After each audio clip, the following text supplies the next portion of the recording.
The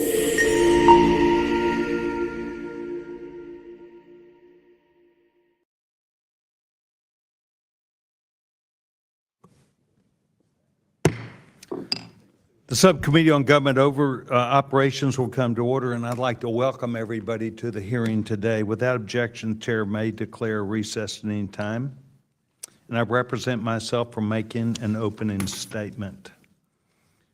Welcome each of you today to our hearing, where we are having a discussion about innovative tools to detect and prevent fraud in federal programs. Last week, we spent time highlighting a significant problem in state-administered programs. We exposed extensive fraud in Minnesota that went largely ignored until brave whistleblowers stepped forward. We saw that fraudsters are getting smarter and richer at the expense of the American taxpayer. These bad actors were exploiting loopholes in oversight, leaving us all to ask, why wasn't it stopped earlier? Why did we just now catch it?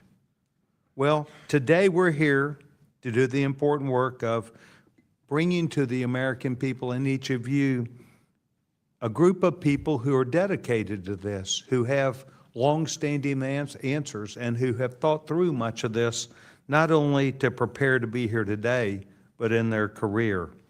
Finding a solution is a very important thing, and this is a persistent problem that not only must be addressed, but must be talked about openly, and as you see today with Mr. Nfume, and on a bipartisan basis.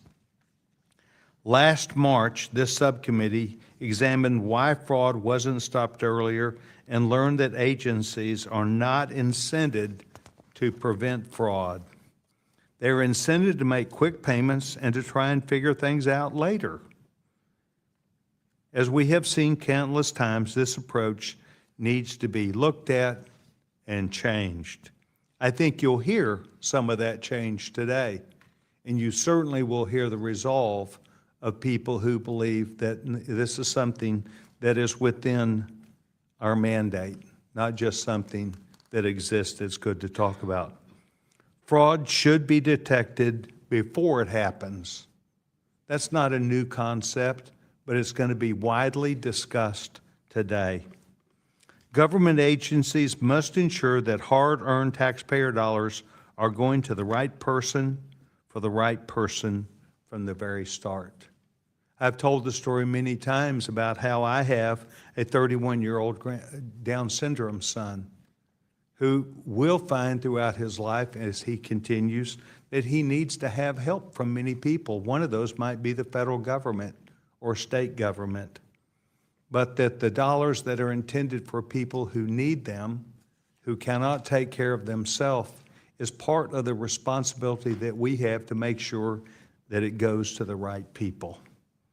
As we have seen recently in Minnesota, when there are no guardrails, bad actors enrich themselves over the taxpayer's dime.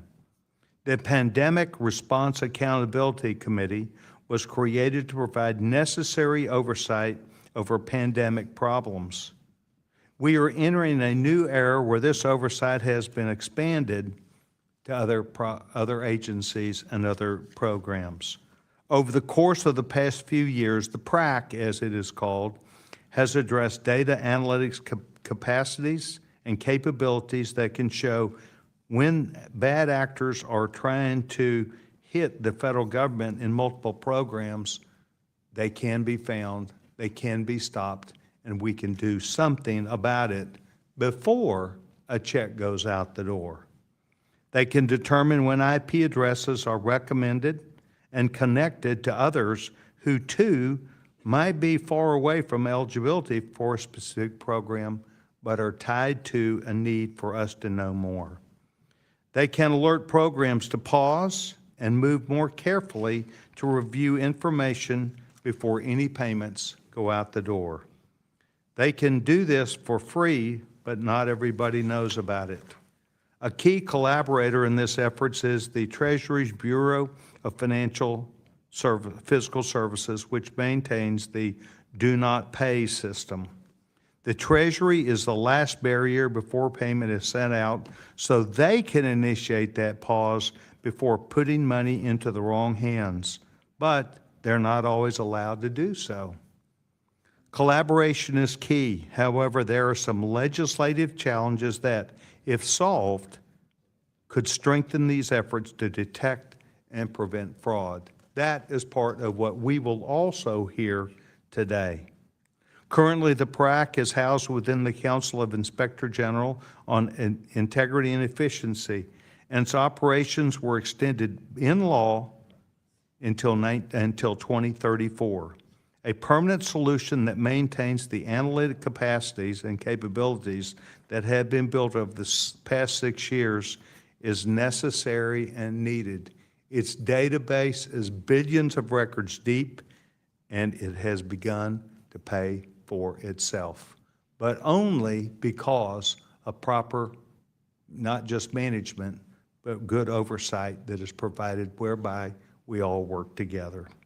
Treasury's Do Not Pay system has access to a large number of data sets, but more are needed to ensure that the system is comprehensive and truly innovative. As we discussed innovative tools and collaboration, it's important that we also discuss not only how to make best use of these tools, but what barriers need to be removed so that they can be used.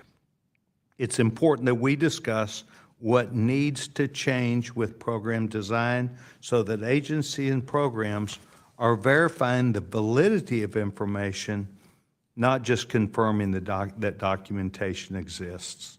Today, we will hear from distinguished subject matter experts in the field who can help us to understand what tools are available and what needs to be done to make us better at detecting and preventing fraud payments before they happen. In the coming weeks, I will be introducing legislation to address some of these issues, more specifically, the permanent solution for the PRAC. And I'm eager to hear from our witnesses today about the opportunities that exist to promote financial transparency and integrity. Yesterday, I sat down with each of these witnesses, and we discussed in some bit of detail about the need for them to do more than just present information, but to tell a story. Because the work that is done by each of these people who will speak today goes into depth of understanding not just the problem and the solution, but the things that we need to do to be better prepared for fraudsters who always seem like they're just a step ahead of us. So I look forward today to a thoughtful discussion and collaborating together on a bipartisan basis, and that is exactly why the man of the hour, Mr. Mfume, is here. I believe that Mr. Mfume and I work well together. I think we get a better answer when we both ask questions, perhaps from each other's own perspective, but it's done for the benefit of the taxpayer and for the right reason. I'm very proud of my relationship with Mr. Mfume, and I told him as we were walking up today, I hope I don't cause him any problem in any election that he has. So I will say to him today, thank you for being a part of this effort. Thank you for the opportunity for us to approach getting to difficult subjects with the same expertise, the same knowledge, and close to the same answer. I will yield my time and now yield to the distinguished gentleman, the ranking member. Gentleman's recognized. Thank you very, very much, Chairman Sessions. I don't know that you're going to cost me any votes. There used to be an old practice around here by some of the old timers who'd walk up to you before an election and say, I can be for you or against you. Which one do you want? So you continue to be for me. I appreciate that. I really do. And I want to thank you for working together to hold this hearing today. Obviously, I want to thank the witnesses that are here before us, the members of this committee who have joined and will be joining. Although it's captured the news cycle with all sorts of attention in recent weeks, the problem of fraud and improper payments in the federal government programs has existed for many, many years, as we all know. It has bedeviled presidential administrations on both sides of the aisle, and it has cost taxpayers hundreds of billions of dollars. In fact, a 2024 Government Accountability Office analysis estimates that the federal government loses a staggering $233 to $521 billion in fraud every year. That's just absolutely amazing, and it's beyond comprehension. So Chairman Sessions and I have worked on a bipartisan basis, as you've heard, to address this issue, and we've done it for the past few years. We remain keenly focused on the task because every dollar lost to fraud, as we all know, is prevented from going into those desperately needed programs of assistance that the federal government and its programs provide. The government's assistance programs play, I believe, an irreplaceable role in helping small businesses to grow and keeping children fed and ensuring access to affordable health care and protecting so many other sectors of our society. The fight to combat fraud must not malign these programs and rip away support from people that need it, but instead we've got to find and make sure that our laws are faithfully executed and that taxpayer dollars go to the people they were meant to serve. As our committee discusses the fight to detect and to prevent fraud before it happens, it's extremely important to reflect on the work that has been done and much of the work that hasn't worked, if I can use that terminology. At the beginning of the year, the so-called Department of Government Efficiency sought to go it alone, ignoring prior recommendations for cost savings, for fraud prevention, and for efficiency from our federal oversight bodies, firing scores of federal employees and unilaterally destroying government programs that Mr. Musk did not personally like, really led to much of the damage, I believe, that we can look back on today and pinpoint. When DOJ employees failed to identify actual instances of rampant waste, fraud, and abuse, they made up in their own way their own numbers and logged wildly inaccurate claims of their so-called, quote, wall of receipts that we've all read about. Now here we are a year later, and government spending has actually increased. Let me repeat that again. 1 year after that, government spending has actually increased. And so the fact is that our government already had in place fraud-fighting expertise. Instead of illegally defunding the Council for Inspector Generals on Integrity and Efficiency and firing federal workers trained in fraud prevention, the focus went on funding these other offices and doing away with career civil servants and inspector generals that truly, truly understand the systems that we hold them accountable for. So as we move beyond the chaos and move beyond some of the destruction of the last year, we've got to look at the tools of the future that prevent fraud before it happens. I am greatly encouraged by the progress of the Pandemic Response Accountability Committee in creating analytic systems to prevent and detect fraud. Progress, by the way, that has already recovered over $500 million in taxpayer funds. PRAC's model, as the chairman has said, demonstrates the belief and the reality that the combination of data sharing between siloed federal agencies and responsibly implemented human-supervised artificial intelligence systems can stop fraud before it happens. AI systems working with large databases and data sets can detect patterns and connections with fraudulent actors that humans often can't flag, certain applications that can't be processed correctly and that are paused and reviewed by a human before payments happen.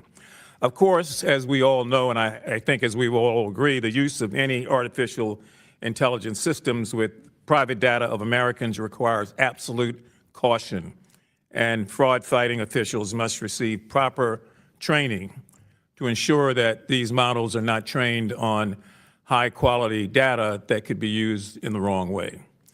An unreliable AI system or an AI system without a skilled workforce to train and use it would be worse than no system at all. So before I conclude, I just want to address the harmful politicization of fraud-fighting efforts that we've seen taking place. Legitimate efforts to combat fraud in federally funded programs must never result in cuts to programs that Americans rely on. We can do better than that. Just last week, the administration froze $10 billion in social services for the states of New York, California, Colorado, Illinois, and Minnesota without any real clear reasoning, impacting hundreds of families and hurting the poorest among us, but not, as I've been able to detect, preventing any sort of fraud. So politically motivated attacks accompanied by announcements like that the Assistant Attorney General for Fraud Prevention made the other day apparently lead to the kind of unfortunate reporting that we have. I think that we've got to be able to do what we do in a real clear and concise way, that we've got to be able to share that information, that this cannot be a partisan fight. The people who are hurting as a result of fraud, waste, and abuse come from all parts of this country. They're all backgrounds and religions. They can help themselves and others cannot, but we have the power in this committee and indeed this Congress to put in place the sort of things that work. So I want to commend the work of PRAC. I want to thank the chairman for being and having a long vision on this and working together in a bipartisan way so that members of this body and members of the House of Representatives recognize that there is a good, clear, and workable way out of this if we can put aside those things that separate us long enough to be able to deal with the fact that $233 billion to $531 billion are going out the door every day while we engage in some of those battles. So I want to yield back. Mr. Chairman, I want to thank you again for this. I think it's fair to say that everybody on the committee has a clear desire to really get their arms around this. It's been a lonely couple of years working on this, quite frankly, but I think people now are starting to recognize that once we do something and it is verifiable and we do it again and again and again, we can make a real and lasting difference. So I thank you, and I yield back any time I might have. Gentleman yields back his time, and I want to concur with him that perhaps the greatest thing we can do in this is to get ideas from the people who are closest to it, who've studied it, who understand it, who understand the characteristics and the relationships inside government of maybe not just the limitations, but the frailties that keep us from getting closer. I want to thank you and the gentleman for his opening statement. Today, I'd like to note that we have the young chairman of the entire committee, Mr. Comer, who's with us today. Normally, he's on this hot seat over here. But Jim, I want to welcome you to this subcommittee and thank you very much. I'd also, without objection, like to wave on Congressman Timmons of South Carolina and Wickenshaw of Virginia, who are waived on the subcommittee for the purpose of questioning the witnesses at today's subcommittee. It's obvious I'm hearing discussion from the gentleman from Tennessee who wanted me to mention his name also. So I'm delighted that each of the members are here today. We're going to move directly to our witnesses, and so today I'm pleased to introduce the witnesses who really today will be the star of the show. And I've instructed them, as you know I always do, to please come and tell us not just the information that we need, but the story behind it, because I think the compelling evidence that they bring needs some clarification about really what a difference it makes. And so today I'm pleased to introduce Ken Diefenbach. He is Executive Director of the Pandemic Response Accountability Committee, known as the PRAC, and he really gets the gold star. He is a star witness, has been with us before, and as I told him last time, he did well enough to get invited back, and he's taken us up on it today. So he leads the committee's efforts to support and coordinate oversight of the trillions of dollars that were spent on pandemic response and help to understand the detection of fraud, waste, and abuse and management of related funds. Ken, thank you for being here today. Second, we have Rena Miskell. She is the Director Assistant Secretary for Accounting Policy and Financial Transparency at the U.S. Department of Treasury. I think this is a new role for her, and we're delighted. I think that because of the great work that she's done, she also is a valuable asset to this interest.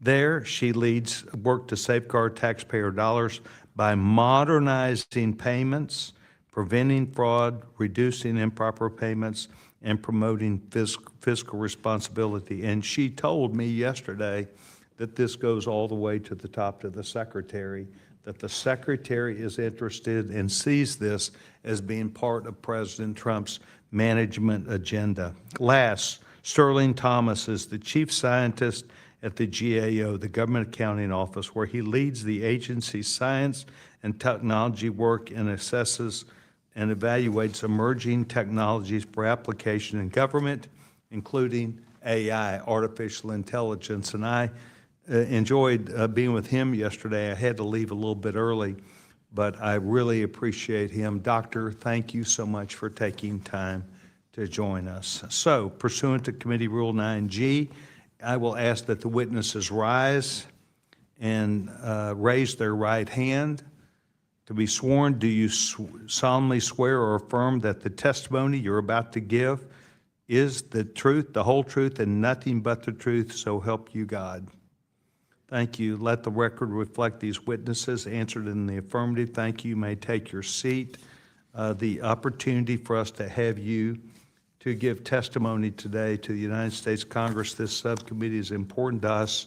We will count on that you have. Let me remind the witnesses that we have read your written statement.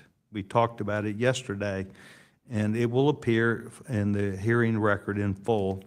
So while we do talk about the 5 minutes, I instructed each of you yesterday to tell your story and to remember that I have a slow gavel, and Mr. Nfume agrees with that. We want to hear from you. This is important, but I would ask that you also pay attention to the green light, red light, yellow light, and red light. And I would now go to Mr. Diefenbach for his opening statement. The gentleman is recognized. Thank you. Chair Comer, Chair Sessions, Ranking Member Nfume, members of the subcommittee. It is an honor to be here today to discuss the Pandemic Response Accountability Committee, or PRAC, and our work to investigate fraud and improve fraud prevention across federal programs.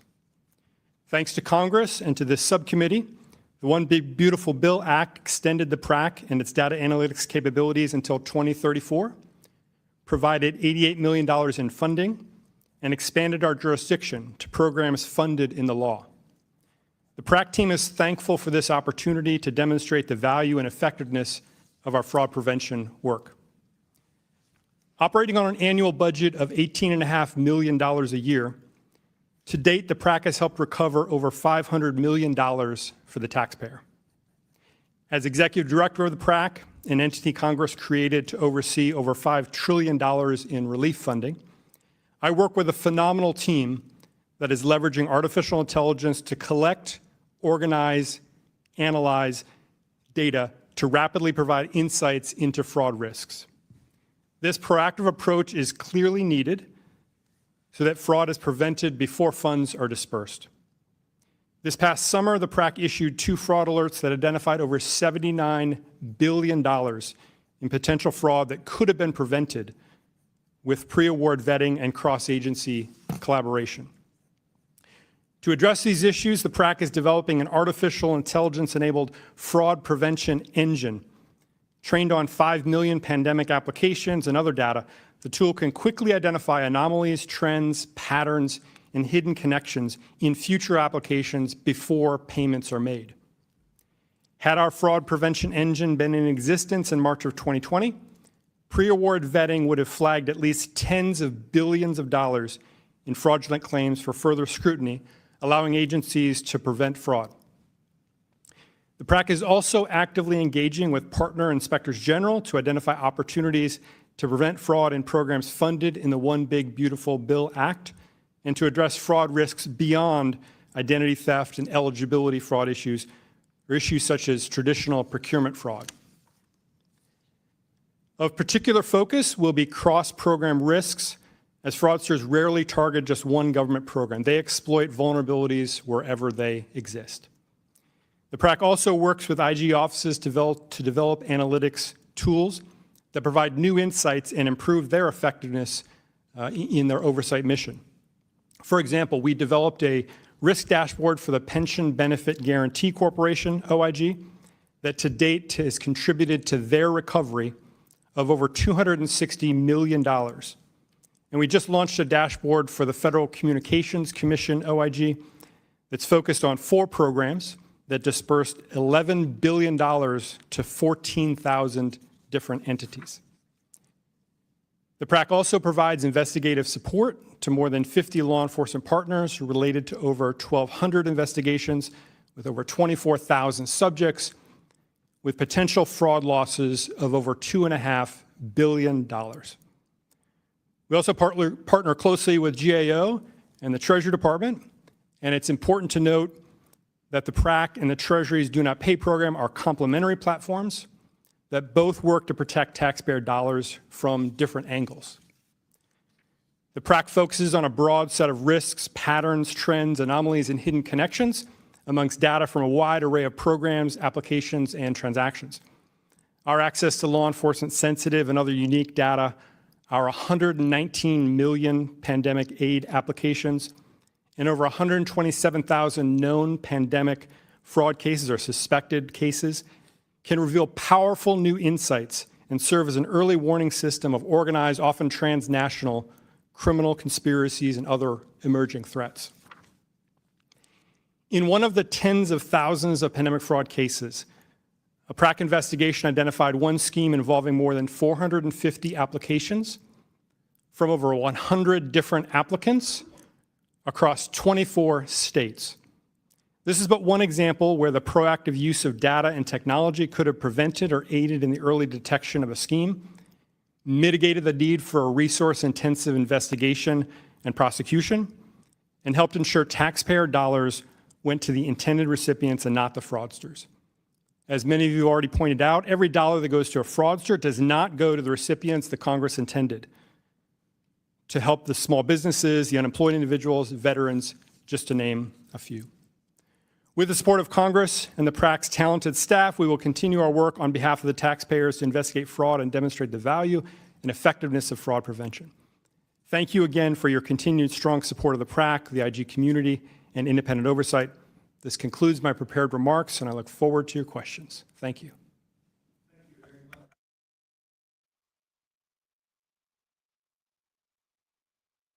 Thank you very much. Yesterday, you spoke about the pride of authorship that you have for your job and how other people that may be associated with it saw that. I hope they're having a chance to at least get a tape of you today. Thank you, Chairman. Perhaps they are. Well, the gentlewoman is now recognized for an opening statement.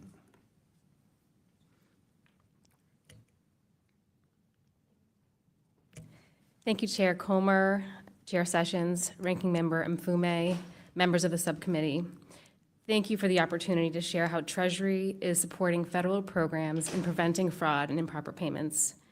Treasury is firmly committed to safeguarding taxpayer dollars and advancing data-driven solutions to prevent fraud and improper payments before they occur. Each year, Treasury, on behalf of federal agencies, disperses trillions of dollars in payments.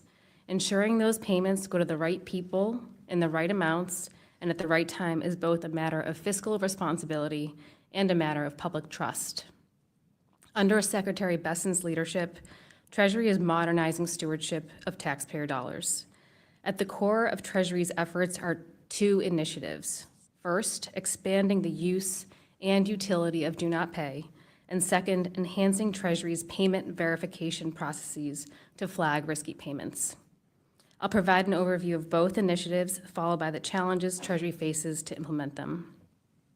Do Not Pay is a government-wide tool provided by Treasury for agencies and states operating federal programs to detect and prevent the leading causes of improper payments.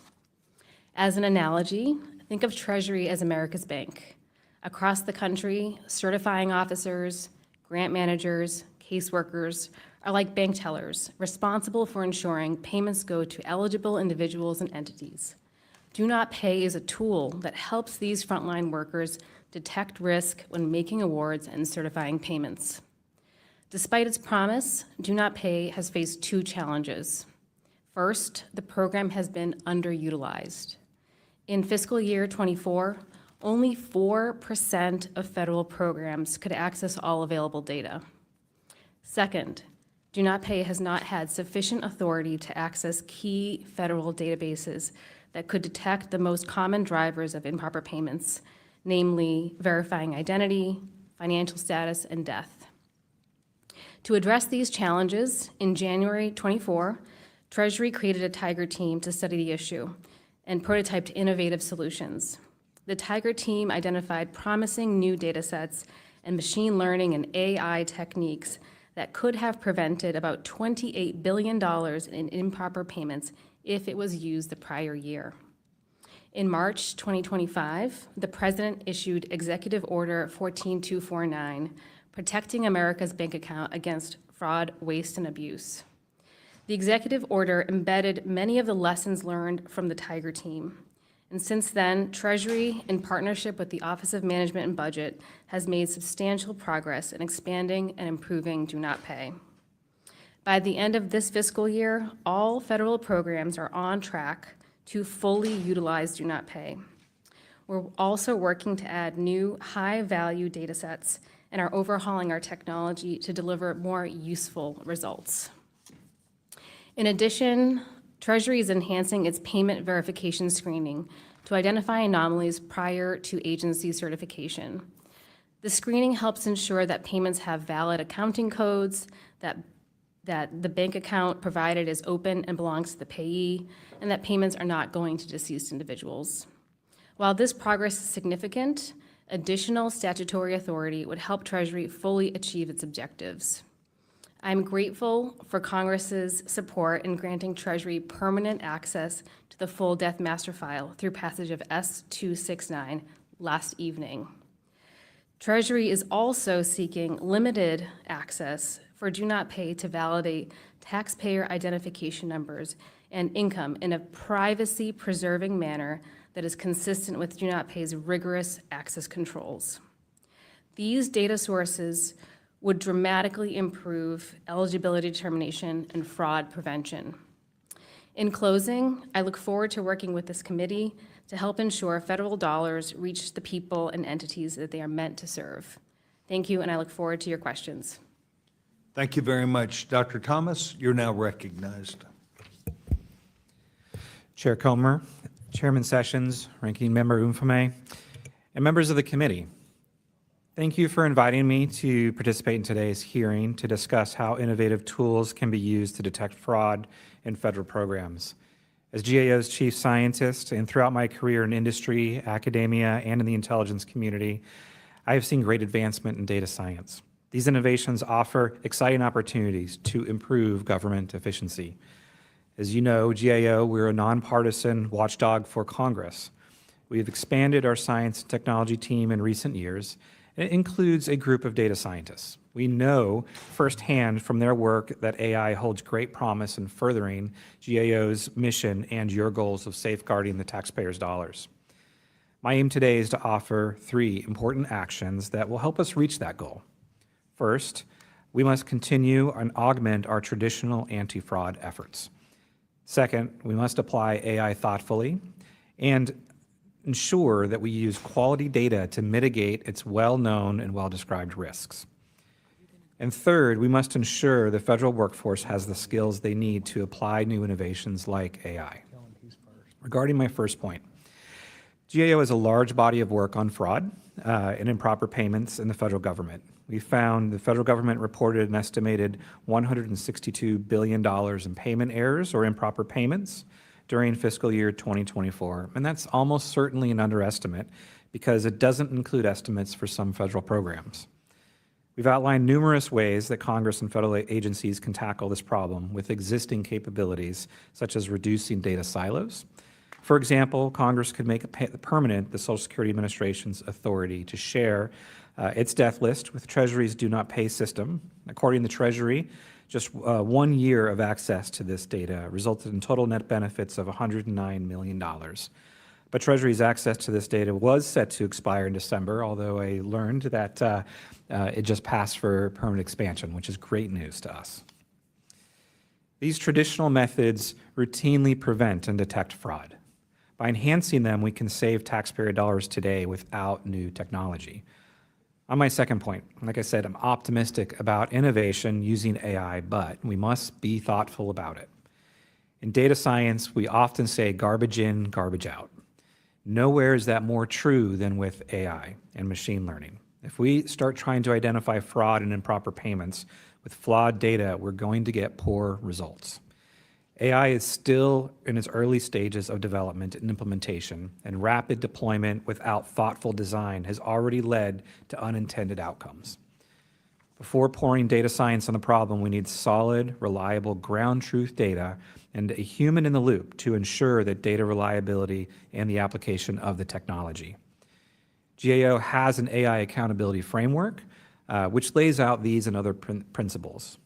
One piece of advice that emerges from such principles is to find a solution that produces the desired result with the least complexity.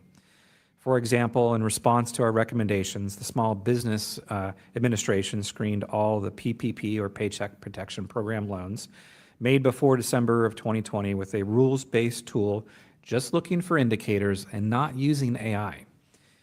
And they still identified $4.7 billion in loans that went to ineligible recipients or were used for unauthorized purposes. To build on that foundation, we need more innovation in government. We recommend one way to do this is that Congress could establish a permanent analytics center of excellence, like the PRAC we've been talking about, to distribute tools to the community that more efficiently and effectively identify and prevent fraud and improper payments across the government. My final point is that harnessing innovation also requires a federal workforce that has the right skills. But agencies continue to face barriers in hiring, managing, and retaining staff with these advanced technical and data science skills. This is another area where GAO has made recommendations, and we have explored innovative big picture ideas like establishing a digital services academy. Rapid advances in AI capabilities hold great promise to reduce fraud in federal programs. We at GAO believe that the federal government can and must realize those opportunities and do so upon a firm foundation of reliable data and digitally skilled workforce. Chairman Comer, Chairman Sessions, Ranking Member Mfume, and members of the committee, thank you, and I'd be happy to respond to your questions. Dr. Thomas, perfect 5 minutes. That's a 10.0, so congratulations. I'd now like to go to questions. We would go to the distinguished gentleman from Kentucky. The gentleman is now recognized, Mr. Chairman. Thank you, Chairman Sessions and Ranking Member Mfume, for always delivering on good quality subcommittee hearings.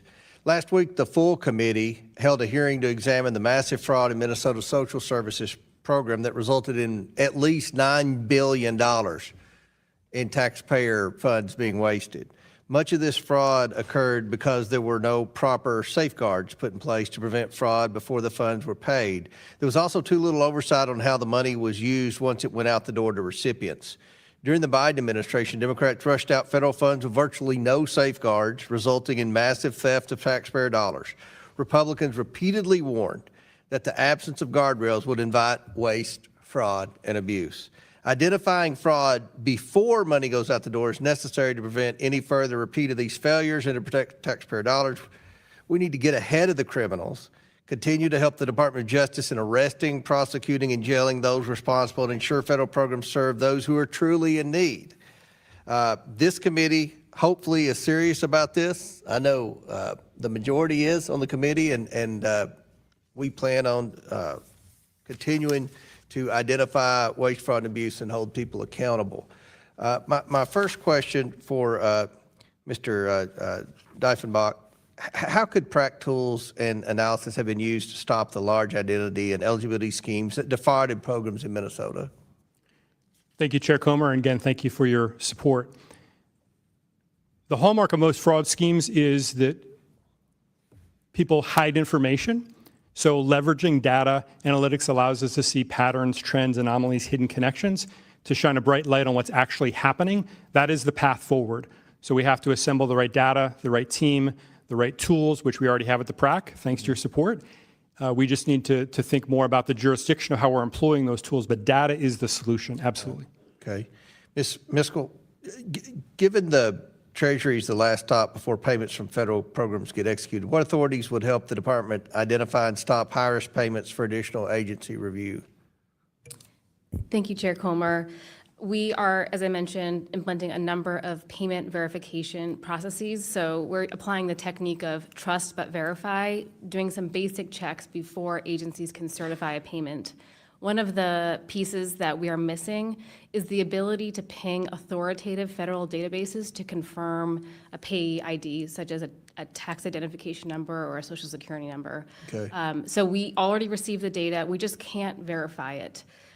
So there are a number of, Okay. databases that would help. Well, how does Treasury partner with states to prevent fraud in state-administered federal benefits programs? Are there ways that Treasury could increase or enhance their assistance? And I'm sure Minnesota wants no assistance based on what I've determined thus far in our investigation. But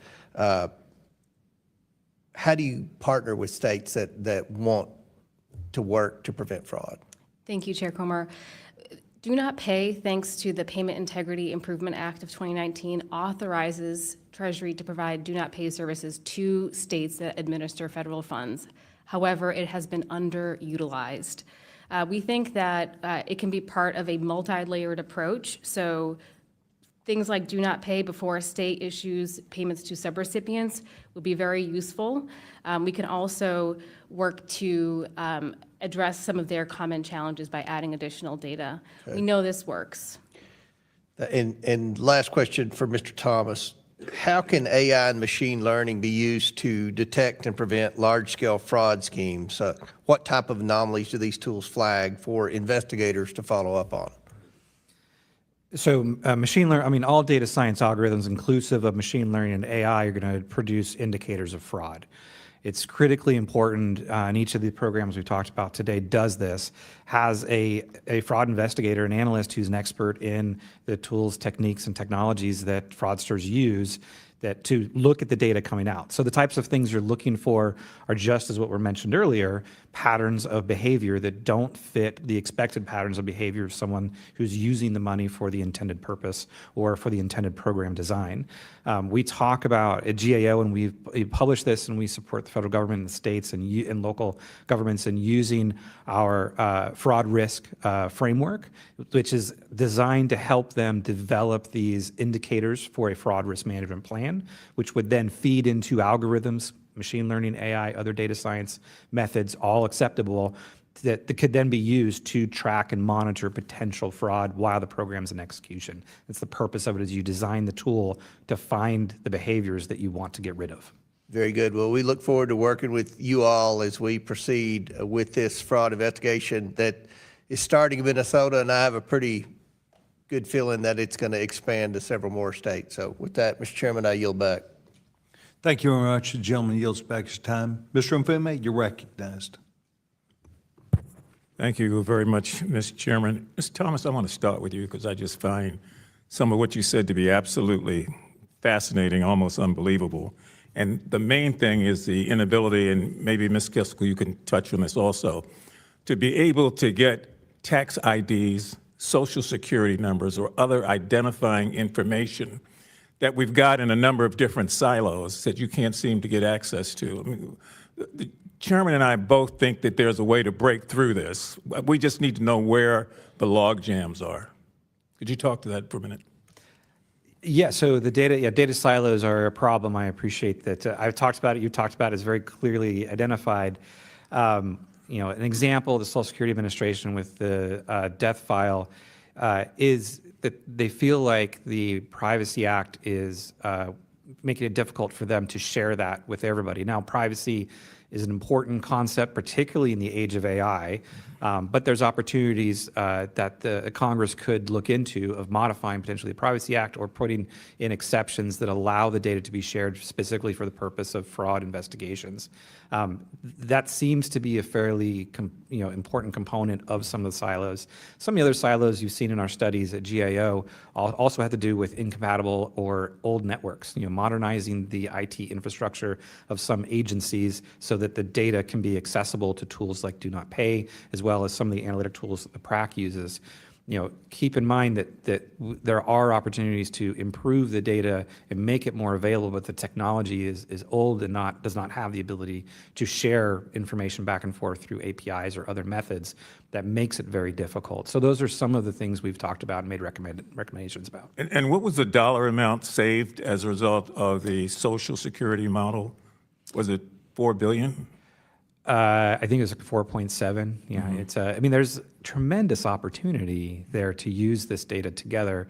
But it's a matter of these are organizations that operate separately, have their own infrastructure, and need funds to modernize, and then make the sharing more available. In addition to the statutory changes that we've talked about. And can you talk a little more about this Digital Services Academy? It's a concept, I assume, but for those of us who are not intimately aware of it or familiar with it, help me to understand. I think this is about creating the people who will have the proper training to be able to do what's necessary. Yeah, so you can think of, I like the chairman's idea of storytelling, and kind of what does the ideal AI-enabled analyst look like? Well, it's somebody who's trained both in anti-fraud skills and investigations, but also knows a lot about data science, computer science, as well as artificial intelligence. And so in order to train those people, we need to set up an opportunity for them to get the training and, leverage their already interest in being a public servant. So Digital Services Academy could provide that. Think about upskilling analysts that already have the interest, the passion to work in this anti-fraud domain, but also just want some additional analytics, data science, and AI skills. That's the concept behind it. Help people develop this this training. One of the challenges of this field, though, that we see in other technology fields is that there's quite a bit of competition with private sector. They're obviously very interested in people with these skills as well for different purposes often, but that's a challenge for hiring people in the federal government. You talked about while we get to where we want to go, that while we are where we are, that there's certain behaviors that sort of go outside of the norm that should call the attention to potential fraud that's occurring. I just need you to take a few moments to talk about what those behaviors are and why people who are administrating programs don't understand that. It's probably a better question for my colleagues, if that's okay. Ken, go right ahead. Happy to take that. So what we're looking for, again, is patterns, trends, things that are unusual. And it all starts with a risk assessment, similar to what Dr. Thomas said about the GAO fraud risk framework. When we talk about fraud, that's a broad term. So what specific concerns you have? Eligibility, identity verification, their financials, their claims. And once we nail down what exactly we're most concerned about, we can determine what is expected, what's normal, what pattern, and then we can automatically, and machine learning can do this much better than a human being, can say that the frequency of claims, the frequency of applications is abnormal. That's 3 times what we would expect on a Saturday night. The frequency of claims from this geographic region, from this zip code, from this IP address is not anything we would ever expect. And again, a lot of this is based on statistics and data modeling. So it's not a human being sitting there saying, this looks unusual. It is literally a machine who pops it up and says, this is 5 times what is expected. And again, once you start with the risks and then use the model, we can be much more efficient in addressing this issue. My time is up, Mr. Chairman. If you would allow me one other question here. Are agency heads being told this? I mean, is there any training? If I'm the secretary of this or the administrator of that, I know I'm responsible for all this money, and if there's fraud, waste, and abuse, I'm going to have to account for it. But do they know what to look for in terms of abnormal behaviors, whether it's zip code or anything else that you mentioned? Sure. I can't speak to the entire federal government, but I can tell you I spent the last 29 years as a fraud investigator, mainly in grant fraud and public corruption. And there are agency officials at all levels that are intimately interested and aggressive about wanting to know from OIGs. Every single OIG does an outreach program where they teach those willing to listen that these are the red flags, these are the concerns. But the biggest single challenge, sir, is that this is an agency responsibility. And so they have to have commitment from the top to the bottom, tone to the top, to address the risks, identify the risks, address the risks, and seek out that. And we do see that in some places in the government, but it's not across the board. So a mandatory requirement would help us get to where we want to be. Yeah, and if I can just add, because at GAO, we do look across the government, and you're absolutely right. The mandatory requirement that we have recommended, and we recommend to all agencies, is they build an analytics-based fraud risk analysis team, so they do the work that my colleagues are talking about. And we make these recommendations, we track these recommendations to make sure that where they do respond to us, they implement them. Thank you. Mr. Chairman, I yield back. Thank you very much. We've now moved to the distinguished gentleman from Tennessee. Gentleman's recognized. Thank you, Mr. Chairman, Ranking Member. My mama used to have a saying, and I always hear her saying that in the back of my head, I hate to make my living off the suffering of others. And it seems that these people are ripping us off everywhere, and that poor folks can't get what they need because we've got limited money and unlimited needs. So I thank y'all for what you do. I've often thought that those GAO reports, I've talked about those, always reminds me of that last scene in the Raiders of the Lost Ark where Harrison Ford just tells them, say, well, where is this? Where's the Ark of the Covenant? Oh, our top people are looking at it. Who is? He said, our top. He said, well, and then you show it going into this vast warehouse. And I always think those GAO reports are there because, brother, I've been here for 8 dadgum years, and I haven't seen a dadgum report yet, but I'm fixing to, and I'll talk about that a little later, but not right now. What obstacles do y'all have, the federal agencies face in this fraud prevention? Either one. And both y'all, sir and ma'am, your names, my name's Burchett, so nobody ever gets my name right, so I'm not even going to tempt y'all, so thank y'all. Thanks for the question. Obstacles include access to data, but risk assessments, agency buy-in, resources, and I think the biggest obstacle is where to start sometimes, but I think especially at the PRAC, we've built some tools and have some great examples of where to start and what some of the key lessons learned are from the pandemic. So I think the best starting point is what do we know about the risks that are out there and how can we address this? Ma'am? Thank you for the question. So I agree with Mr. Diffenbach. Treasury can play a unique role to help scale that prevention. We have a dedicated team of analysts, data scientists, and we can provide data more centrally. So not every little program has to create data connections to the important information that helps to safeguard the dollars in their programs. So we can scale that prevention, and we can also help them understand best practices. And then again, that last line of defense before the payment's made, being able to flag that risk. Sir? And I will get you those reports. So You're fixing to, I can guarantee it, brother. Me and you are going to be best friends. I love it.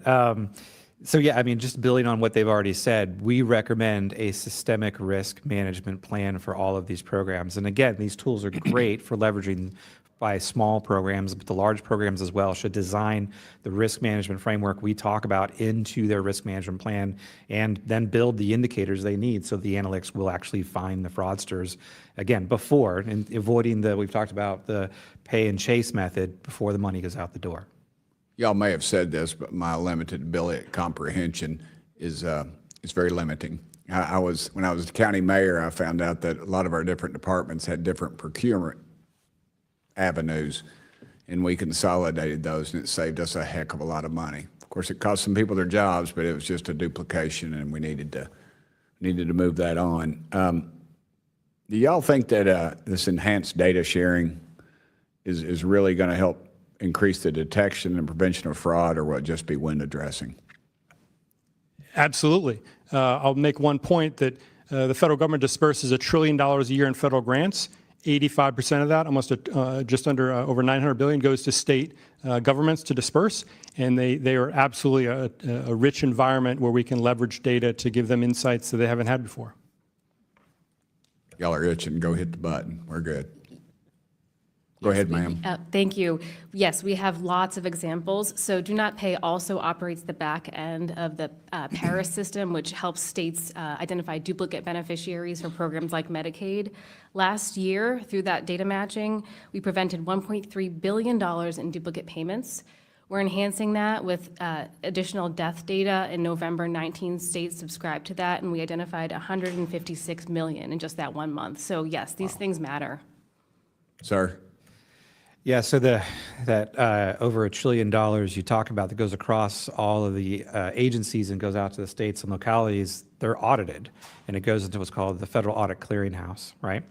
We built a tool that evaluates that and has identified patterns of indicators of risk, patterns of potential fraud, using machine learning and AI tools at the GAO. It goes across all of the different agencies of government. So yes, all of these things matter, but and you'll see this in one of our reports, we talk about the quality of those audits are part of the problem, and validating that the auditors are actually doing their job and looking into the programs the way they're supposed to, so that that data does actually exist, not only for that particular program, but across the rest of the government, so we can look at large patterns of fraud that do go across agencies.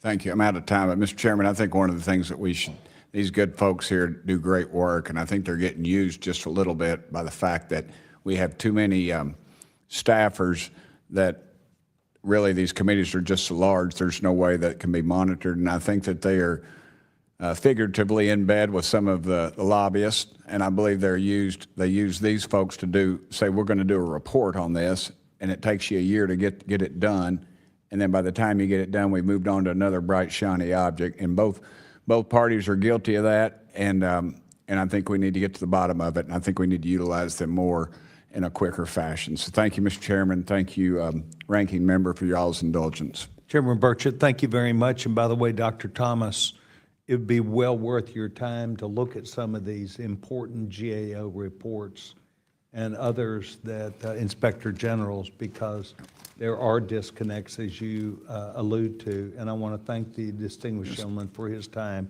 I'm on it like a cheap suit. Please contact my office, Mr. Thomas, both y'all, all three of y'all. Thank y'all. Gentleman yields back his time. Ms. Norton, you're now recognized. Thank you, Mr. Chairman. Thank you to our witnesses for being here today to discuss substantive reforms to address this important issue. As my colleagues noted, we on the Government Operations Subcommittee have been focused on fraud and improper payments, not as a partisan issue, but as one that must be addressed for the benefit of all Americans. We have heard in today's testimony about the importance of catching fraud before program benefits are paid, rather than tracing down fraudsters to try to recover funds after the fact. I support efforts to remove agencies toward this more effective strategy, which will also leave a greater portion of funds Congress appropriates available to provide services and supports to intended recipients. It is also critical that agencies conduct their fraud prevention activities efficiently so that funding and services can reach the people without unnecessary delays. Ms. Miskell, what are some ways the Federal Treasury Department is trying to keep agencies, to help agencies conduct fraud prevention checks today more quickly?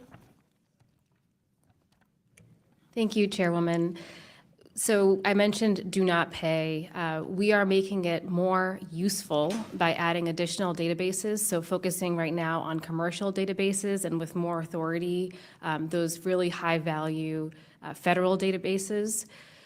So we want every program, and there's thousands of federal programs, to use do not pay before making award and eligibility determinations. We also have a concept called continuous monitoring. So you may say that an organization looks like it passes all of the checks, but something may happen, like found in an audit. This continuous monitoring can flag that risk, as payments are going out the door. And then finally, Treasury, as that central disbursement organization, can flag risk.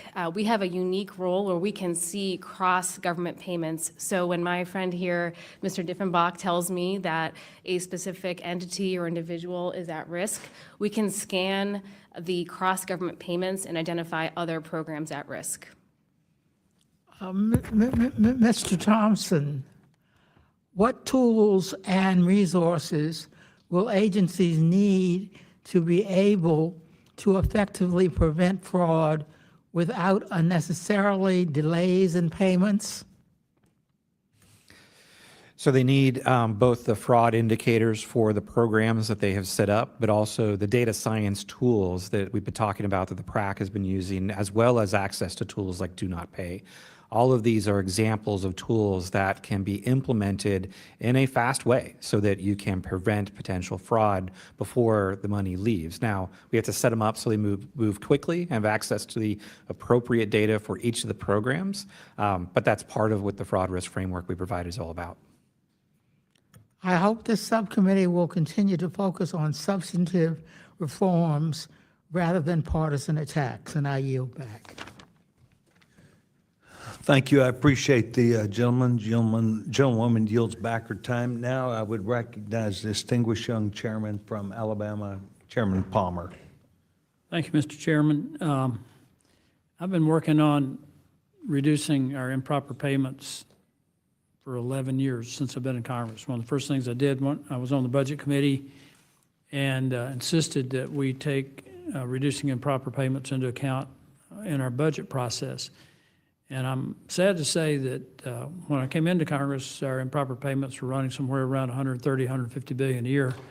It has since surpassed that considerably. During COVID, it got even worse, particularly with payroll subsidies that we sent out, the additional unemployment insurance, the fraud was massive on that end. I think one state in particular in the first 4 months sent out about $1 billion in fraudulent payments. I know that we're working on that, but I want to know what progress has been made in that area to address the fraud from the pandemic funding. Thank you, Congressman Palmer. We've done a tremendous body of work on identifying what went wrong during the pandemic. We've issued lessons learned reports and a blueprint for program integrity about how to ensure this never happens again. But let me answer your question quickly with a story that Chair Sessions, I know, will appreciate. One of the many projects we did was we examined recipients of HUD low-income housing benefits with the Social Security numbers that were also used to obtain Small Business Administration PPP loans. So folks that were claiming a low income to get the housing benefit and a high income to get the PPP loans, often forgivable loans. We found 40,000 instances in which the disparity in income between those two programs was 10 times or greater. And that impacted $860 million in PPP loans. So I think telling those stories is important. That's what one of many, many risks in programs. And the end to that story is that ID theft or lies occurred in the HUD program or the SBA program or both, and legitimate victims that needed housing or PPP loans didn't get them. It's been mentioned a couple of times about one of the problems with all of this is the failure to have data systems that interface. Correct. I was astonished at the fact that we couldn't even get agreement within Congress on access to the Social Security master death file, so that we could check that against some of the things that were submitted by the states.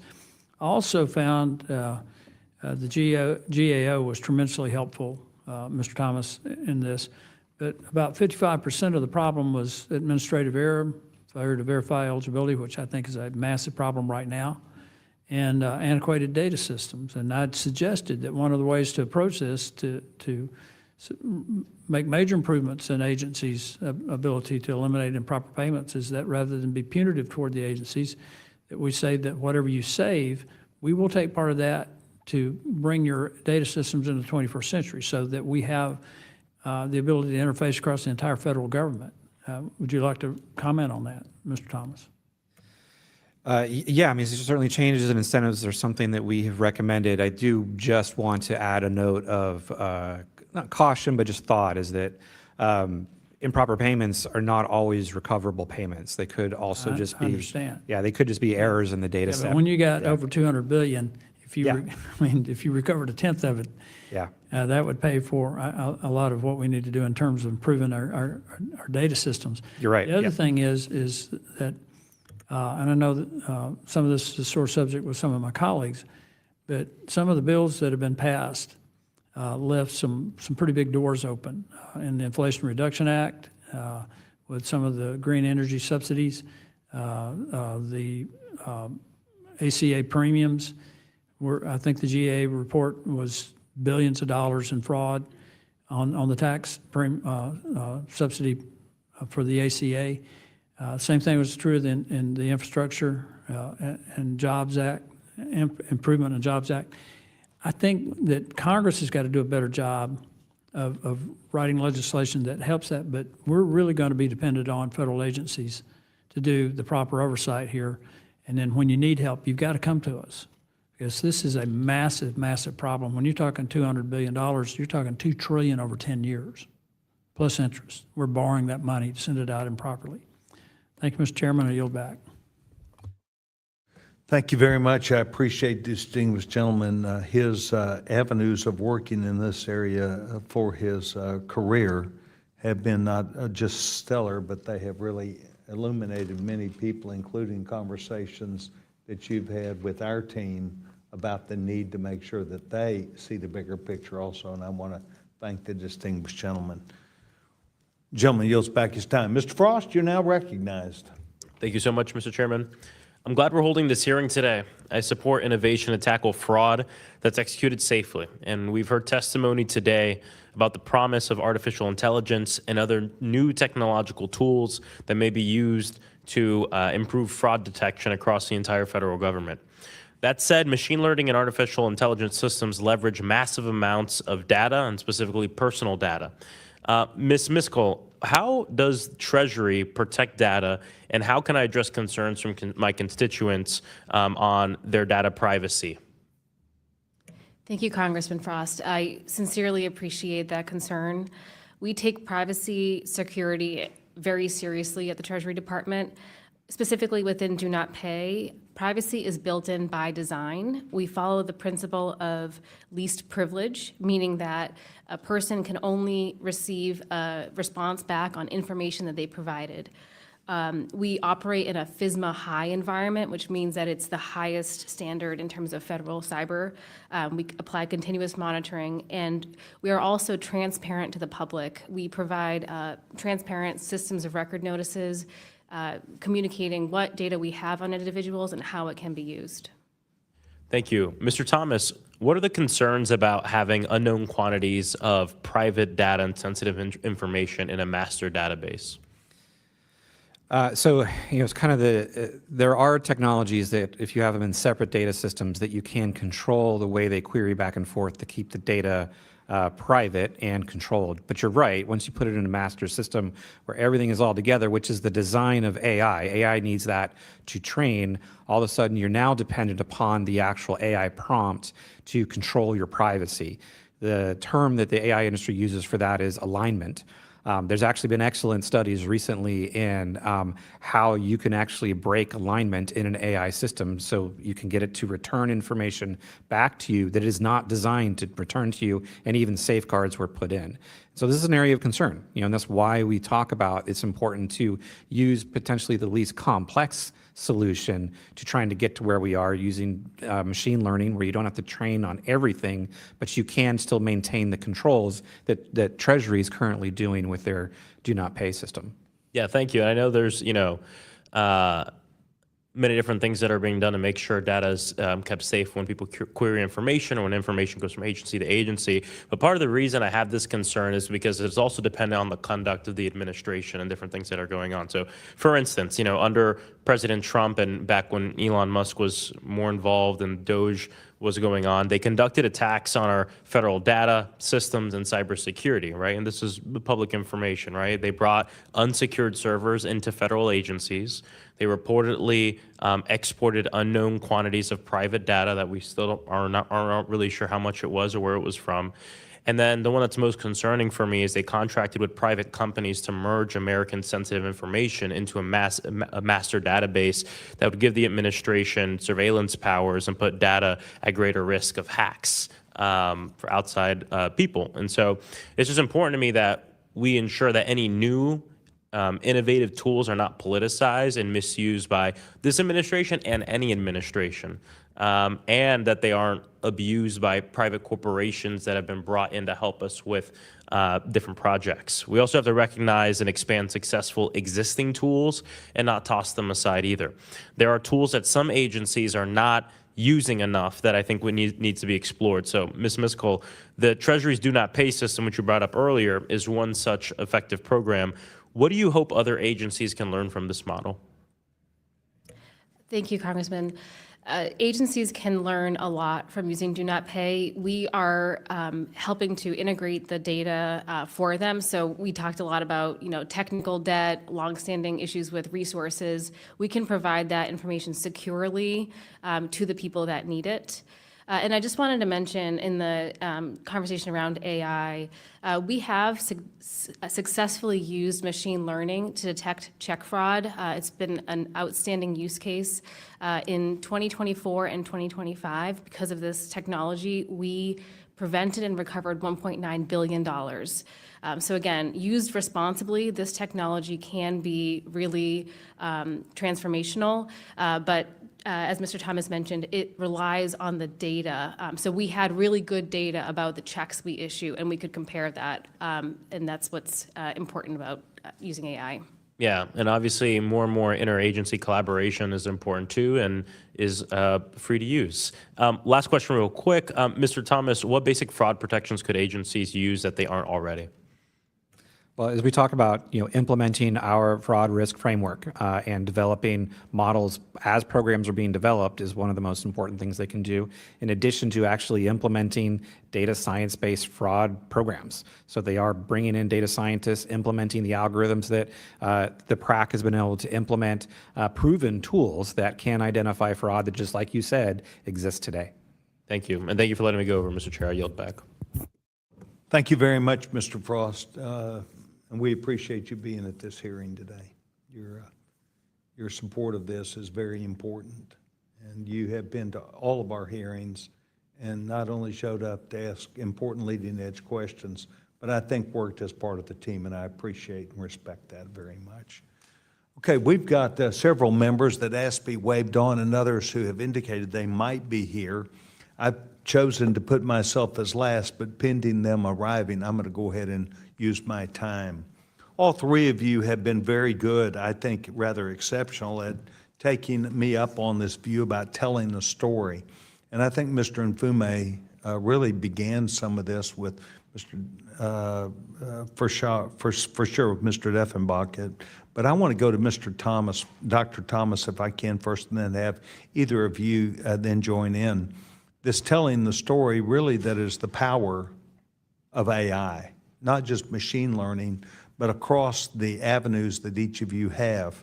And I'd like for you, Dr. Thomas, to not recreate what we talked about yesterday in my office, but pretty close to that about how important these exercises are on a really program by program basis, that you have found characteristics that you spoke about how certain things that might be a request under one program found themselves across, if you used AI to highlight where there were inconsistencies, to look at inconsistencies that would draw you to those things. Do you mind taking a minute? Mr. Mfume, I think would learn a lot from this. Perhaps he knows it, but hearing from you, Dr. Thomas, would be important. Yeah, I appreciate that. So we have a demonstration program that I talked about earlier that we call FACET, that is really built for, just as Chairman Sessions talked about, identifying indicators of potential bad behavior, really just data points in a large data collection, and this is the Federal Audit Clearinghouse, that can be used across programs. So I'll give you a couple of thoughts there. the Federal Audit Clearinghouse, houses over $1 trillion of spending every year. And these are audits that are done not only on federal programs, but these are state programs that were using federal money and local programs are using federal money. We use a combination of AI, natural language processing, and machine learning to identify, one pattern here, say that, is in a food support program that then is replicated in another program, completely different, in a completely different locality. These indicators of fraud don't mean fraud is happening, but it means someone should take a look at it. And that's really the message we try to put people, is that not only should they look at it, they should understand, is it actually a problem with the program? Is it a problem with the way the audit was done? Or was it a problem where the design of the program isn't actually collecting the right piece of data? And then you can help that program say, okay, all new grantees should produce this piece of data, will then go into your fraud risk model. And it's, we've been doing it now for several years, and it's produced lots of wonderful examples. We actually publish several of these examples on a website that is basically a pattern storage site of the patterns of fraud that you can go to at the GAO's website and look at and see these different patterns that have been identified through this tool and other tools, as well as some of my colleagues' tools. Could you make that available to the committee, this publication? Yes. It is a publication, right? I'd really like to see it, because Yeah. I'd like to see what are the examples that are so clear that people are missing. Yeah, we'll provide the reports, and it's a live website you can go to. Yeah. Thank you. Anyone else have, once again, this is telling the story about how important it is, and it might be Social Security, it may be a death file, it may be something else. And I know that we could say, well, there's a hesitancy by the agency. Congress, you need to address that. I get that. But I'm more into the power that really exists of the tools that you have if we allow you to fully utilize them. If we look at them and say to you, yes, please go do this. So anybody want to add to that? Otherwise, I want to go to my last question. Mr. Jack is here, and he's taking time, and I want to get to him. Thank you, Chair Sessions. Great question. Under the umbrella of artificial intelligence, we are leveraging it. We have built the fraud prevention engine, as I talked about, that uses a variety of techniques. And the best analogy I can give you is if you put the best government analyst in a room and give them an application for federal funding and access to databases, they can check and they can review and they can look at audit reports and they can look at prior history and all kinds of things. This machine can do that very rapidly, almost instantaneously. The system we built can do 20,000 applications per second, and it's using all kinds of those technologies to give us an edge on this information war, if you will, to shine light on what's actually occurring. That, to me, is the single biggest challenge, is fraudsters are hiding what they're doing, but using these technologies in a responsible way with the right data sets, addressing the right risk, can give decision makers instantaneous visibility into what is actually occurring. And they can go across all the entities that you allow them, because you Proper develop jurisdiction, this. absolutely, yes. All right, one last question, because I know I'm at my time frame too. I want to ask you, there's a great conversation last week and also in the media across the country, and that deals with the states. And we've already heard Ms. Miskell talked about how this is a huge amount of money. Tell me about your recommendation to Mr. Nfume, myself, Mr. Jack, and this subcommittee about how we ought to be looking at conversation with states. For instance, we know that some of the states want to do business with us, some don't. We know that, however, we have federal money that is at risk, and I think that they would, through our efforts, want to do things. Do we give them money? Do we ask that they update their databases? Do we share information? There may be 10 or 15 things that I could think of, but you are closer to that than I am. What would be your advice to this subcommittee about doing business with states on data and information related to federal programs? Sure. I've done fraud investigations over my career in, I think, 35 different states, and I can tell you that they vary dramatically in their interests, their resources, their level of responsibility. So I think it starts with conversations with those states that are interested in starting the conversation as a pilot, as we discussed in your office yesterday. I think our tools we built at the PRAC, along with the GAO risk framework and other tools from Treasury, we can add tremendous value to what they're doing. Again, I would submit as a pilot project to prove its worth, but with additional insights to those states, in particular programs, looking at particular types of risks that they can't wrap their arms around, they don't have the data for, and build out from there and prove that that concept indeed can work, which I think it can. Members of the panel here, we were meeting individually, separately, and so they did not have the advantage. And I asked, where would you start? And asked states, and then I had my ideas. And I really think that it's a conversation that we want to have Mr. Mfume on, and each of you, and perhaps some inspector generals, and perhaps some in your agency. So I see that as a definite walking out of here first thing we need to do, in addition to the legislation that I think Mr. Mfume and his members in mine would agree to. I want to thank you very much. I'm sorry I'm well over my time.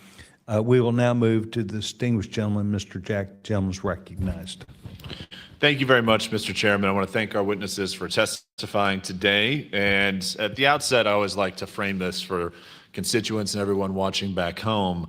But one of the things I want to focus on today, and the chairman's probably too humble to acknowledge it, but one of the accomplishments that he had thus far in this session, among many others over his career, was the inclusion of H.R. 2277, the FACT Act, and the One Big Beautiful Bill Act, which, of course, as Mr. Tiffenbach no doubt knows, extends PRAC's authority through 2034. And I think it's important to focus that on the outset because we talk about the many accomplishments of the One Big Beautiful Bill Act. This is one of them. And it's because the bill was so big and had so many great things within it that sometimes it's, some of these accomplishments could be overlooked by the media and others. But in this case, this hearing amplifies just how successful that was. So I want to commend you, Chairman Sessions, for your leadership in introducing that legislation and getting it into the One Big Beautiful Bill Act for passage and enactment.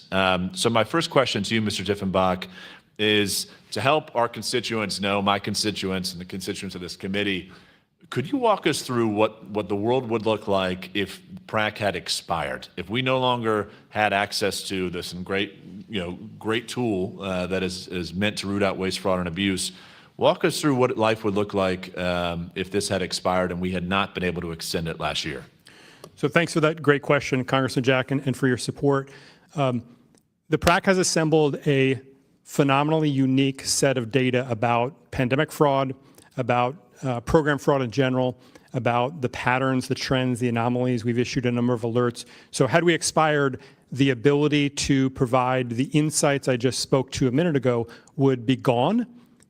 There would be another disaster. The Congress would fund an emergency data analytics capability, and we would have to spend a year or two to rebuild that. So we've been able to continue to keep pace. The fraudsters don't take naps or take breaks. So we've been able to continue to build upon everything we've learned over the last 6 years. And I think it's been a tremendous asset to the Congress and to the taxpayer. Well, thank you very much for your answer. And I'll next move to Ms. Miskell. I'd first like to address, if I could, I'm very interested in Department of Treasury's do not pay system. Frankly, I've got a couple companies in my district that work on this. So I'm uniquely interested in the topic, and I'm just curious if you could share with us some of the recommendations you may have, legislative action you'd like to see that would help make this system more comprehensive and even more effective than it already is. Welcome your thoughts in that regard. Thank you, Congressman. And to just put simply, how do we best equip states? How do we best equip agencies in preventing and detecting fraud? It's making it easy to do the right thing, and we can do that with data. So do not pay can be that simple tool, but it's only as effective as the data within it. So there are a couple of key data sources that are federal data sources that we have had a tremendously difficult time accessing that we know would be very valuable from GAO reports, from PRAC recommendations. Those data sets include the ability to verify financial status And I'm not saying, exact numbers, I'm saying a threshold, like, does Mr., so-and-so make over $1 million last year? Other data sources would help to verify identity attributes. Again, the taxpayer identification number, the social security number. And again, we're not looking to get full access to these databases, but just a simple yes, no to identify identity theft. There are a number of commercial databases that we have found to be extremely valuable as well, and we are working to rapidly onboard those. So it's not just federal, it's also commercial. Wonderful. Well, I hope you've had a chance to get to know my former colleague, Francis Brook, who serves in Treasury alongside you. He's a wonderful guy. So I appreciate your testimony here today. I will close with Mr. Thomas, if I could. Right as I was listening a few minutes ago, you were talking about AI and the development of it. I'm fascinated by the utility that could offer in this space. Welcome any closing thoughts from you on how best AI could continue to strengthen our mission to eliminate waste, fraud, and abuse. Yeah, there's, like I said, there's tremendous opportunity in AI. I think the foundational components that actually Ms. Cole was talking about are critically important, and that is build a solid data collection of what is AI, or what is fraud, so that AI can learn that. The challenge with AI is that it doesn't know the difference if you don't tell it. And so if we properly label all of these examples that both of my colleagues are finding, collect the data that represents this is fraud, we can then start to train a tool to do this broadly. And then all of a sudden you can leverage, without having to have the analyst read all of these audits and go through the data by themselves. They can be empowered with this tool that can pull out, these are the indicators of fraud. These are the patterns that just don't represent typical behavior of a payee in this program, and now someone can go look at it. That is only possible if we have this foundational kind of gold standard of this is fraud database. Well, thank you all for your testimony. I learned a lot from today's hearing, and I yield back to our chairman. Gentleman yields back. Mr. Jack, thank you for taking time. I know that you were stressed in your duties today, and I appreciate you taking time for this important event. I have been asked to ask this question, so I'm going to extend myself, if I could, unanimously and agreed to. Dr. Thomas, which agency manages the Federal Audit Clearinghouse? So the Federal Audit Clearinghouse is actually the responsibility of the Office of Management and Budget. They delegate that to the General Services Administration, and that is actually who's operating it. And when we access it, we work with them to work through their APIs. Now, they've had some challenges with staffing recently, which has delayed our ability to make some updates. I'll give you a specific example. Several of their newer APIs were mislabeled on what versions they were, so it made the system not work appropriately. But that is, something that could be improved, and so that's where it lives. So what would you say is the current status, recognizing, as you have alluded to, the delay and perhaps the misrepresentation of the data? Where does that stand today, and who has the responsibility on your side at GAO and within the agency? So the agency doing the work is the GSA. They're again the responsibilities at OMB. Within our group, it is our innovation lab that is working with them to identify these errors and improve them. Now, we have recently been getting better response from them, but I think it gets back to my earlier statement of, just enabling them with a workforce that has the technology skills to run an important program like this. And there's over $1 trillion a year in spending in the Federal Audit Clearinghouse. It's a rich data set if we work to improve it and extract value out of it. So that's what's at risk, that $1 trillion. I'm not trying to give the whole example of $1 trillion, but that is how big of a problem this would help solve. That's how much is obligated within the Federal Audit Clearinghouse database. Yeah, that's what the audits represent. Well, I respect that, and we will take that up also. I think that this subcommittee is very capable of looking at things, and if $1 trillion is not big enough, we're in the wrong business. Mr. Nfume, do you have any additional questions that you would like to engage this panel on? I don't know that I have any questions. I just have a couple of observations. You know, you and I have been at this for some time now, and You haven't fortunately, gotten any gray hair from it. you just can't see it. Oh. Fortunately and unfortunately, this has gained a new set of energy and a whole new set of interest because of recent events in Minnesota and elsewhere around the country. I just think that we're on the precipice of something real big here if we do it the right way. And, you know, to the extent that we can get some interest going in the other body, meaning the Senate, and find a way to take advantage of all the information we've got to be able to convey it to other members of the House of Representatives so that they get a burning desire to recognize that whether we're talking about the do not pay mechanisms or cross-sharing of information with these large data sets or mandating agency heads in a particular type of responsibility, the Digital Service Academy to train, and even though there's a great deal of competition on the private side, behavior identification, I just think that PRAC, OMB, the Treasury, GAO, represents a great deal of information that we should have the ability to try to coalesce and put into one great big effort.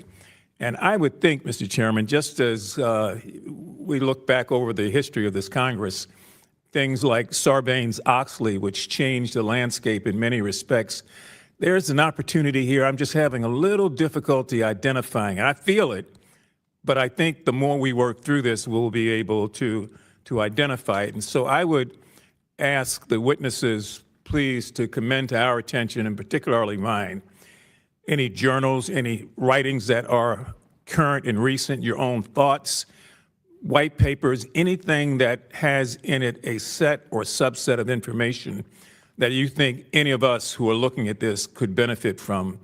And in our own way, Mr. Chairman, we're going to have to find some sort of way to kind of absorb it all. It's a lot. But I just see that it's like begging for some sort of national response that would be so strong that it would set the course over the next 5 or 10 years. And at the rate AI is moving, we're already behind, in my opinion. So I think this is a good hearing. Clearly, I'm glad the witnesses have come out. I thank you for your support of this, and I would yield back. Distinguished gentleman yields back. I would like to go back to a conversation that Mr. Jack really had with us, talking about some of those things that you talk about, successes, and the things that were making sure that PRAC did live on. And Mr. Jack, Congressman Jack had it right, but we also did it together. We did that together, and I think that if we view the assets and resources like of the organizations that are here today and really take them at their word and work with them, you and I work together, this subcommittee, I think, can really make a difference. And perhaps we need to involve the other body a little bit more. But I think that we've been successful in putting things in must-pass pieces of legislation that would make things better. Two things. Number one, I'd ask, now recognize myself for UC request. I would like to enter into the record 2 letters, one from the Program Integrity Alliance and the other from the United Council on Welfare Fraud. And these are on reforms needed to prevent fraud. They're their observations. Without objection, I would enter those into the record. The second thing I'd like to carefully address is some conversation that was had today in relationship to staff, the staff of the subcommittee, the staff of the committee. And I want to commend our staff members on what I believe are professional products for the right reason, in the right way, with the right outcomes. And I don't have to engage in a yelling match on this, but I want to say to each of my staff members, thank you. Thank you to their service. Thank you for making sure that they stand up in a professional manner. Many of these people work long hours and do things that might take a lot of time, but I want to reiterate that my opinion, and I only have 27 years at this, few times have I seen a staff that I felt like would have been engaged in anything that would be unbecoming to professional conduct. Secondly, I want to acknowledge, and we do this often, because Mr. Mfume I have oversight over federal government operations, all federal government operations we have original jurisdiction to. I think the federal government has great people also. I think the federal government has people who are devoted and dedicated. They do their job. They are public servants. They get up, they do things that match or try to match the needs of the American people. In every organization as large as the government is, I'm sure there will be some that are through their time and they're ready to leave or they're ready to do other things. That's fine. That's fair. But I think that I've seen a devotion, a dedication across government. And I think Mr. Mfume and I, from our vantage point, would say that we have confidence that we can move to a brighter, better world and work with AI, and it will help us in so many ways. Does the gentleman wish to make any closing statement? Well, just what I hope and pray is an obvious sort of reality. I keep going back to that dollar amount of $533 billion as a max and 233 as a floor. That is a lot of money. If we were able to just half that, I mean, think of all the things that we could do in this country. We wouldn't have had a situation where SNAP benefits were being held from children all across this country. We wouldn't be in the situation where we couldn't figure out how we're going to provide ACA credits for people who are about to see gigantic increases in their health care benefits. There's so many more dollars we could be sending to states and municipalities. So it's like we're almost beggars sitting on bags of gold. And that is why, again, finding a way to get our arm around this issue and to take that money that's going out the door, that the criminals and the bad guys have been taking for years, and to keep it in-house so that we can do some good with it. If that does not compel, Mr. Chairman, our colleagues to want to be a part of this, I don't know what will. So I'm going to be optimistic and hopeful at this point that that's such a compelling argument that you and I won't have to sit here for another 3 or 4 years trying to make this case, waiting for others to catch up. I yield back. Mr. Mfume, thank you very much. So let me address the three of you. You've been impressive.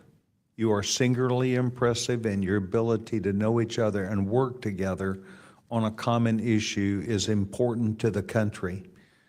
It is always hard to know as you're working on something where it's going to end up. But I think that by us working together, we will speed that effort to get where we want to go. One thing you can get from Mr. Mfume is we promised last year and the year before we were going to follow up. We were going to do the things that would be necessary to empower the good outcome. We were going to make sure that we ask questions that you consider to be thoughtful and something that would lead to a better outcome.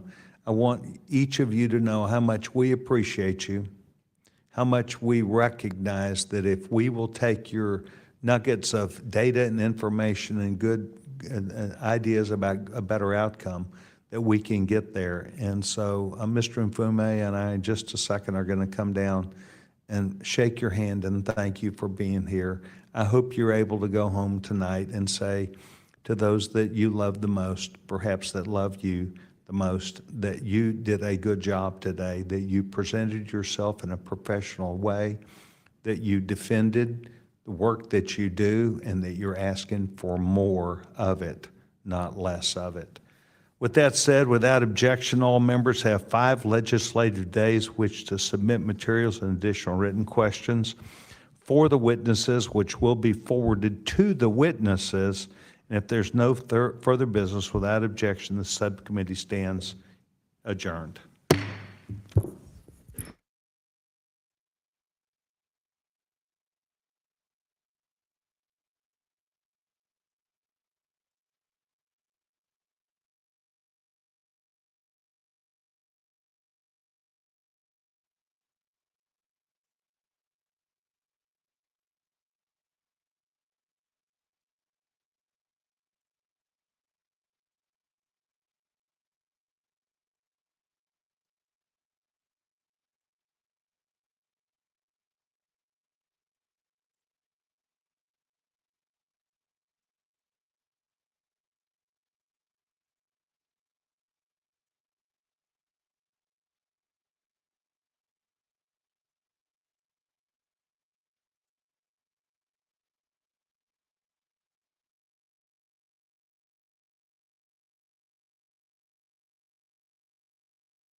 Enjoy more of our videos on the Community Advocate Network channel, and don't forget to like, share, and subscribe.